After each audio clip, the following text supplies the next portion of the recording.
I Lost My Voice, a poem written by me. I came to the mirror looking for acceptance. I wanted to see what I didn't even believe about myself. I wanted to see myself the way you did, back when I first met you in the fall. Where did you put my keys? I put them on the counter.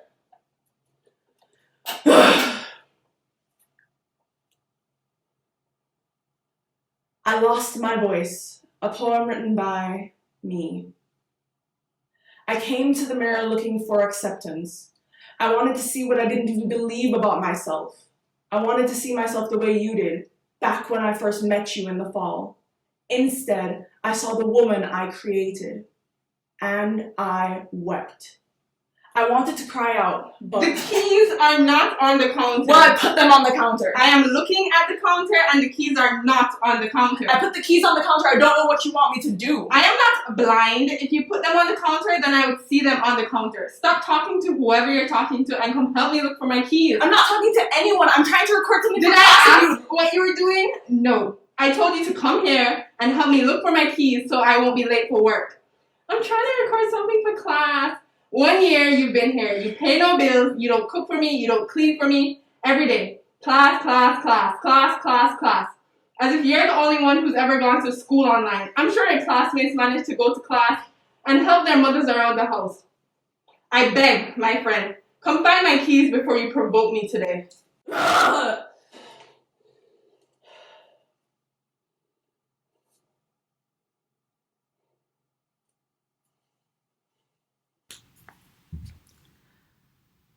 I wanted to cry out, but I'd lost my voice, possibly for forever.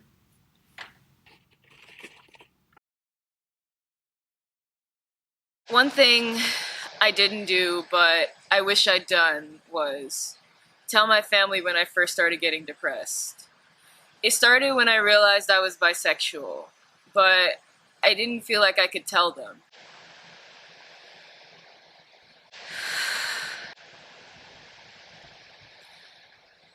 I'm not from this country.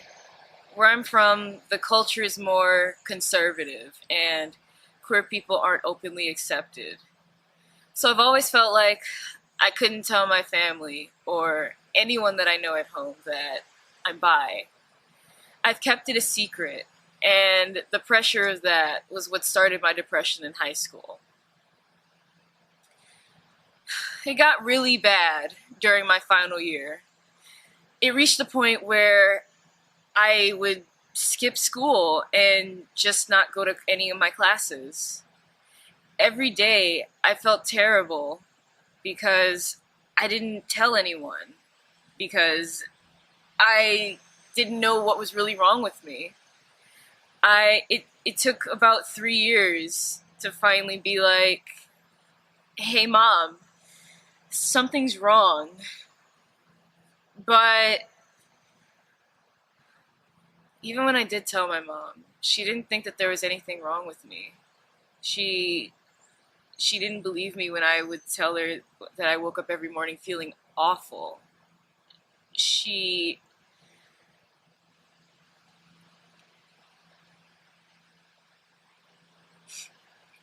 completely dismissed me. She called me lazy. It wasn't until when I came to college and got examined by doctors who talked to her, for her to finally be like, for her to finally acknowledge that there was really something wrong with me. I'm happy that I got the help that I needed, and that my mom is more supportive of my health issues now. But it sucks that it took strangers, outsiders, and medical professionals for her to finally believe her own kid. I waited a long time to tell anyone that I was suffering, and because I was silent, I got hurt. I regret that. I wish I'd said something the moment I started feeling depressed. Not saying anything just let everything get worse. But even though I think my depression stemmed from keeping my bisexuality a secret, I still haven't told my family. I remember the first time I told anyone that I was bi. It was when I first came to college, and I felt so relieved. I told my friends about 5 weeks into this past semester, and then I told my host family a few days ago, and now I'm telling you.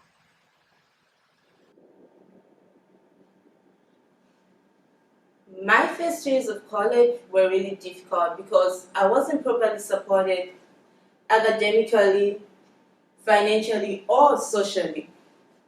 While this college is rich with resources, it took me a long time to grow comfortable using them.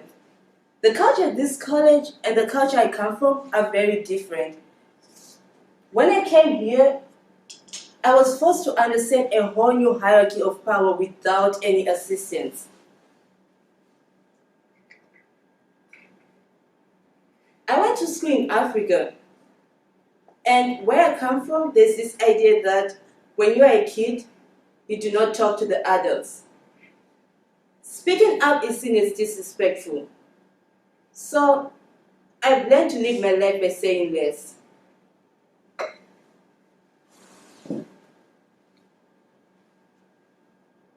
Yes, ma'am. No, sir.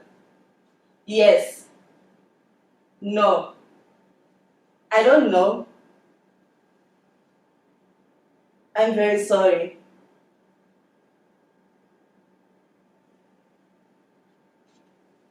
I didn't get to say whatever I wanted or ever express myself fully then.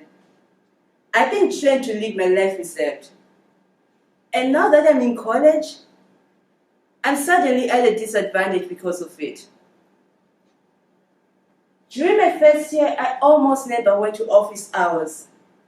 I wasn't sure how to talk casually with my professors in their offices without making any appointments.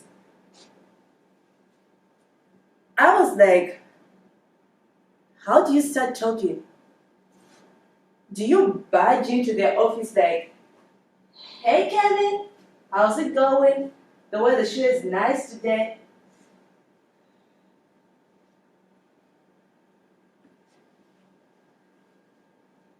I know I'm not the only student who has had this issue. Some of us are used to formal, rigid interactions with authority figures. We're not used to talking back to our parents or criticizing our teachers. Then we came to college here and professors are like, call me by my first name. Everything was so casual and it made me feel uncomfortable because it felt like we weren't being professional. The hierarchy of power was new to me and nobody explained anything. I think incoming students from different cultures need some unprofessionalism training first when they arrive so that they can learn to ask for the resources they need. I know it sure would have helped me.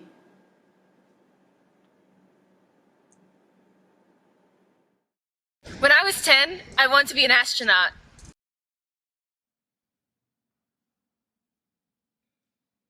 I had to strategically silence my voice in grade school.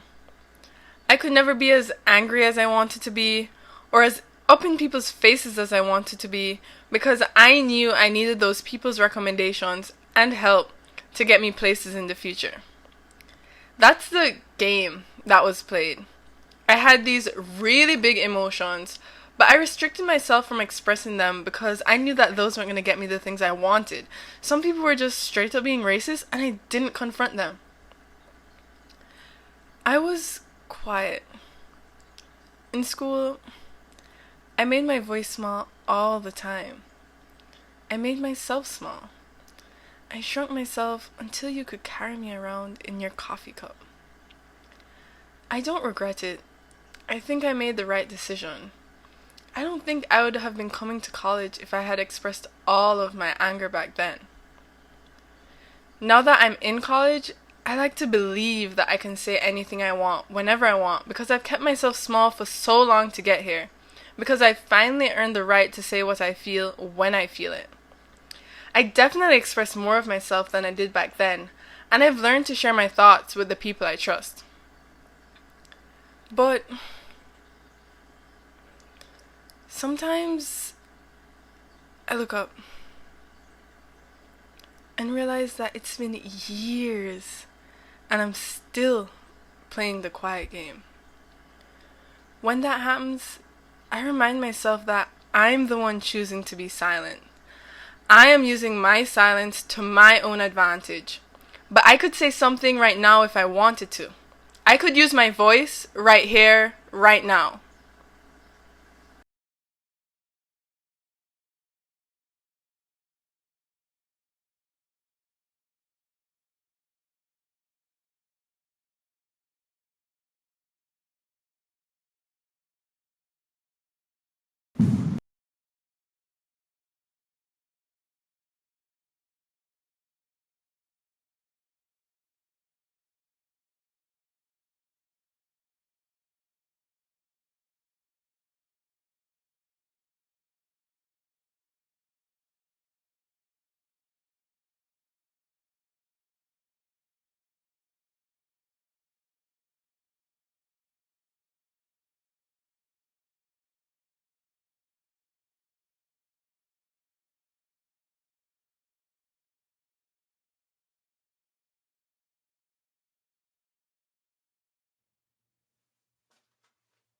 My friends have always been these diverse girl groups. My mom always makes fun of me because I switch schools a lot, and every time I switch schools, she says that I form a United Nations of girls. It's true. I feel like whenever I meet misfits, we form a diverse core friend group.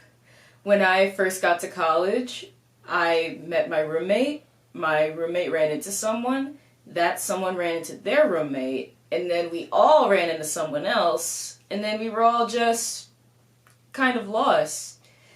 The five of us have been friends ever since. So it's like a mismatch. I look around and see who's alone, who's lacking friends, who wants company. And then from there, the people who I trust prevail. The people who I trust, the people who I feel most comfortable with, who I can share everything with, are the friends that usually stick around. And it's always the misfits. When I was 10, I wanted to be a substitute teacher. So I was at work the other day and we were on Zoom. They said we're going to take a 5-minute break. So I left my desk and went to the bathroom because, I needed to pee or something.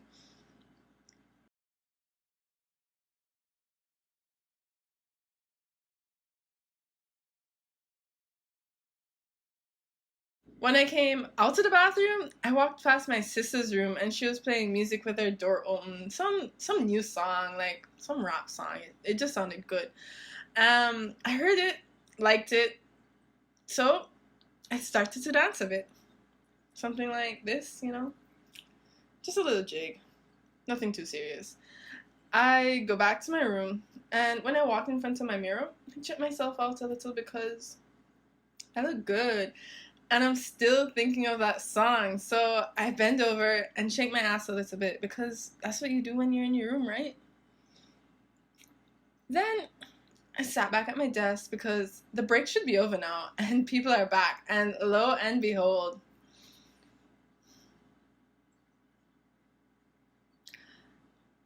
I forgot to turn my camera off when I went to the bathroom. And the people are just looking at me like, what is wrong with this person? Because we literally just saw them shaking their ass in front of the camera like they're not at work. I was so embarrassed, y'all. I turned my camera off, sat there for like another 10 minutes, and then left the meeting early because what was the point? A World Without Walls, a poem written by me. I had a dream of a world without walls. I always thought that would be a small world, a circle of people who love me, our brains pressed close, no boundaries between my thoughts and my mouth, no disconnect between my truth and the smile on my face. But now I know that the only world without walls is the one where I am alone.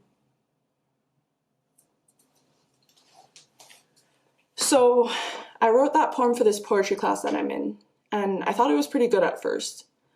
But when I shared it, people looked at me with, I don't know, pity, and it sucked. It sucks when I try to share something personal about myself and people's first reaction is to pity me. It makes me want to stop telling the truth altogether. I think most people lie because it's easier than being vulnerable with someone else. I think I try to tell the truth whenever possible because it's the only way I know to get closer to people. And up until recently, my ideal friendship was one where there's no secrets between me and someone else, and we accept each other anyway. But I've tried getting closer with my friends in college by sharing my secrets with them and offering to hold their secrets in return. And it sucks that it doesn't work that way. I can tell someone my whole life story, and just when I'm beginning to think that we're close friends, I'll find out that they've been hiding a whole part of their life from me. I feel so raw when that happens. Like, here I am, answering all your questions with honesty and sharing all my tender thoughts and memories while you binge watch my life like it's your favorite TV drama. I thought that one day I'd meet someone who I can tell anything, and that it should be one of my life goals to find that person. But I can't help but think that if I could just start to give a little less of myself, then it wouldn't hurt as much when people give me nothing in return. As you can see, I've never been the best at boundaries. I'm starting to learn more about relationships. I've been reading more about them, both platonic and romantic. And I never really realized how similar romantic and platonic relationships are to me.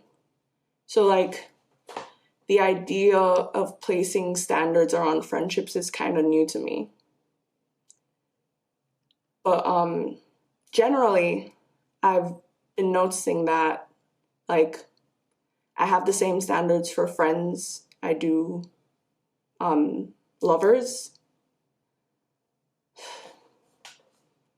It feels terrible to wake up and realize that the standards I have for friendships might be impossible for people to meet.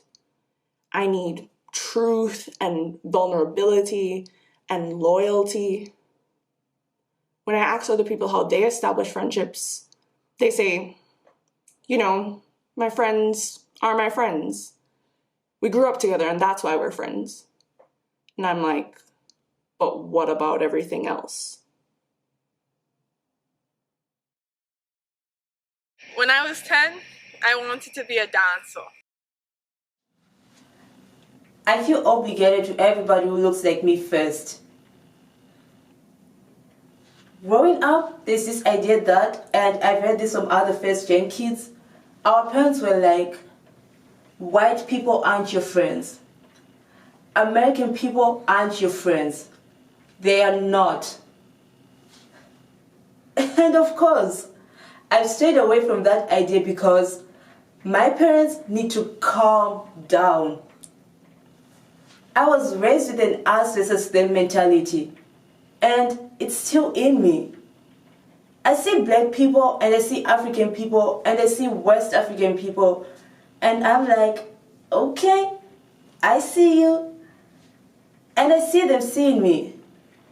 It's like looking in a mirror. I feel obligated to them.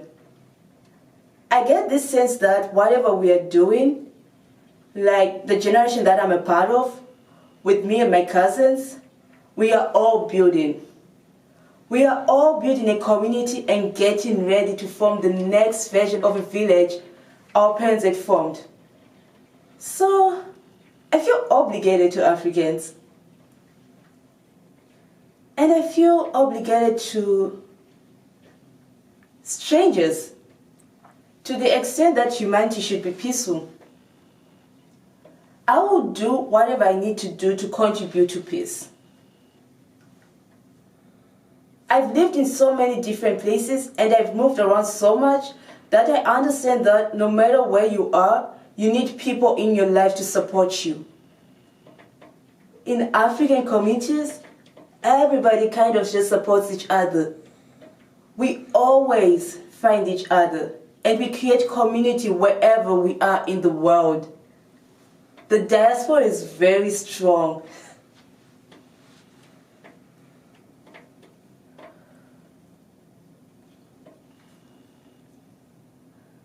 I'm so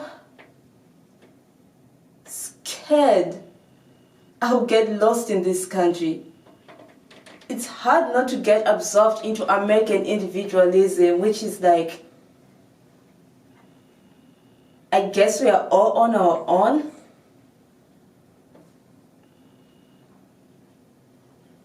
I will fight for whoever my community is, wherever I am, because I don't want to be on my own. Nobody should ever have to be alone. We need to live in teams. It's the only way life makes sense to me.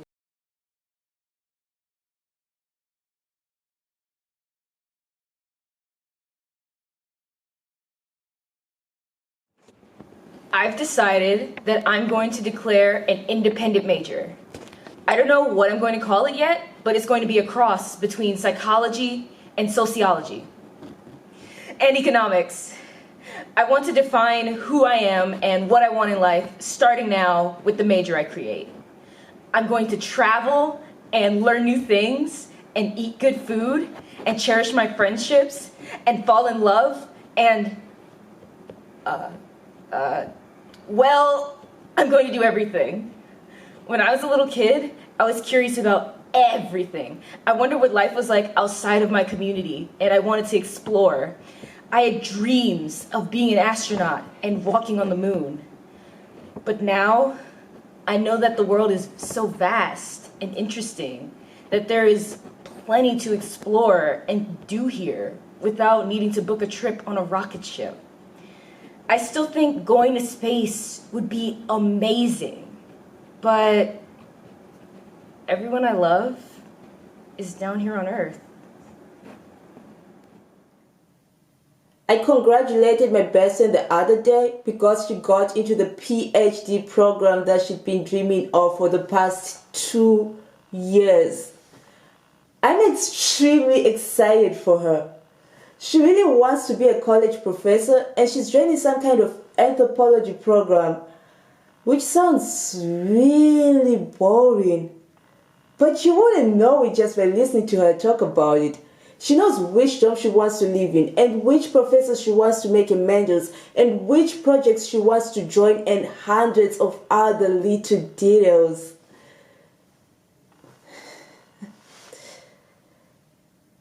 But when she gushes like that, it's almost hard to watch because I don't think I've ever been that passionate about anything in my future. I'm a history major, but I don't know what I want to do after college.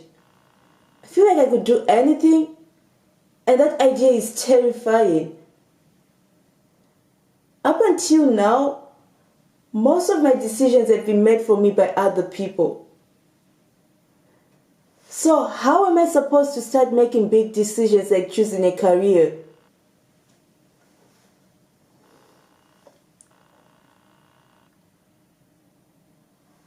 What's the next step? They said go to college, pick a major, stay out of trouble, and you'll be fine.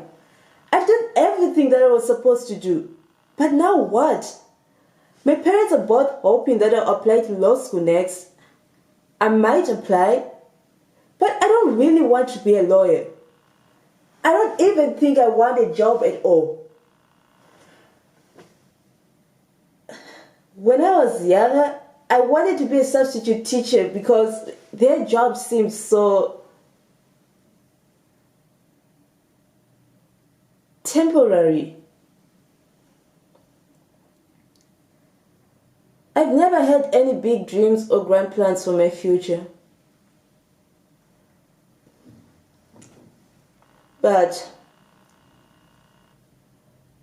I know that if I don't pick my own path, then someone else will pick one for me. And I don't want to lose my chance to choose. So I'm going to start making my own small choices until I develop my sense of direction. I don't know what I want now, but I am going to give myself the time to figure that out. When I was 10, I wanted to be a poet.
I'm a poet. Who the hell are you? A poem written by me. I am a poet. How could I move on from the one dream I've always had? I do not know how to want something different. I'm trying to overcome society. I want to make something great. Yet, you have dismissed me. I've been trying to write this poem for a while now, and I'm not sure how to finish it. I try to write at least one poem every week. My writing isn't very good right now, but it will be soon because I will keep writing until I get better. It's hard to finish writing this poem because I keep thinking about this one moment when I was working at my internship and I had an interaction with this guy who was a co-worker of my supervisor. One day he came up to me while I was microwaving my lunch and started making small talk. I hate small talk. He asked me about college and what I was studying, and when I told him I was an English major, he laughed. He laughed right in my face. The company where we were working was tech-based, and I'd gotten the internship because I've been studying for a technology concentration to go along with my English major. So this guy tells me that it's a good thing I've got my concentration because my English major is useless. Can you believe the audacity of some people? I'm a poet. Who the hell is he? I'm tired of people trying to make me feel like an idiot for wanting to do something more than just go to work, pay my bills, and die. They make it seem as if I'm lucky that I've made it this far, and that I have a concentration in tech to rely on. They act as if their office was this table in the sky, or the peak, or the highest place that I could get, and I should be pleased with myself for being among them. I didn't know how to even respond to that. How do you respond to that? How do you react to people putting you in a select group of so-called superior people without ever asking if you even wanted to join their snooty club? Screw them and their freaking sky table. I will live and die with the poets and the dreamers and the freaking English majors and everyone else who wants something more than a mortgage and a nice car. You have no idea what we are doing now or everything else that we have planned to do. I will keep writing my poems and they will go from okay to better than okay. And I will support my friends as they build the lives they want and draw out their dreams and chart the paths to a better existence. And I will reach for more and then I will take it and there will be nothing left for you but the breath in your throat because I want everything. Despite what you may think, we can do anything we want. We can do anything we want. I want to write, so I will. I'll write down everything I'm feeling right now. I'll capture this emotion, this ambition, this bigness inside of me, and I'll turn it into poetry. So I'm unconcerned with your 5-year plan to become the assistant regional manager of your jumpy-ass company, because I've got plans with the people you've dismissed. We're gonna punch a hole in the sky and eat the moon. And while you'll be eating your words, my friends and I will be snacking on chunks of the solar system. And I'll write my poems. I'll rain my verses down on you from the digested heavens, and you will be moved by my words because my thoughts are art. And you will listen to everything I have to say, and I will not be cut off or placated or mollified or any other word for interrupted. Who the hell are you?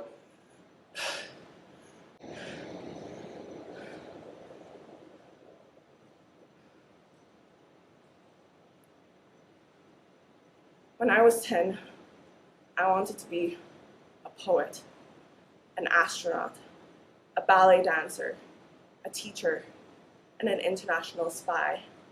And I remember when you made me stop believing that I could be anything.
I'm Lynette Adams, and when I was 10, I wanted to be a comedian, a tennis player, and the President of the United States.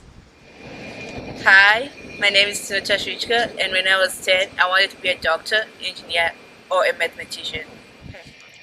Hi, my name is Kayla Gerard, and when I was 10, I wanted to be a writer.